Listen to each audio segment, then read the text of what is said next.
And this sort of success over the first few years prompted the other main street papers to get their act together. And there were two things that really began to kind of eat away at the independent circulation. I can't remember the exact date, but we kind of peaked at around 440,000, probably somewhere in the late 80s, which was, for a serious newspaper, was a very respectable publication at that time. And we were getting close, we were edging close to the Guardian and the Times.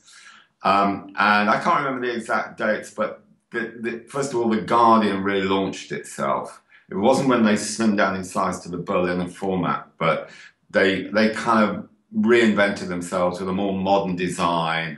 They began to introduce sort of slightly more culturally aware material. They began to appeal to a slightly younger, more fashionable, more metropolitan audience. The Guardian began to reinvent itself away from its traditional northern public sector audience, and eat into the territory that had been carved out by the Independent.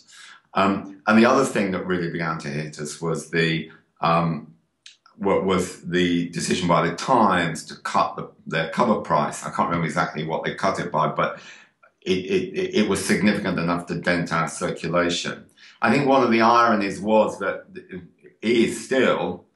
was then and still is today, that journalists, because they work in the business themselves, actually don't very often pay for newspapers.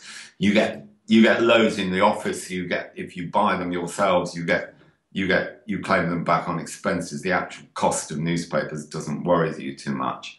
And also journalists tend to be rather affluent, and the kind of price of a newspaper actually doesn't necessarily worry them.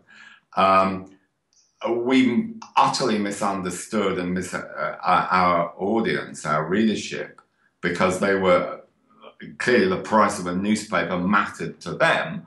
And so when the Times cut its price, it attracted a lot of independent readers, and possibly a lot of putative independent readers who might have gone back to the Times.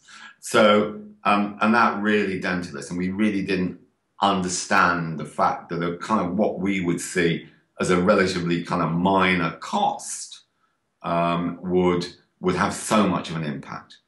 And those were the kind of two things that began to erode the circulation. We never really got beyond that magical sort of 440,000 figure.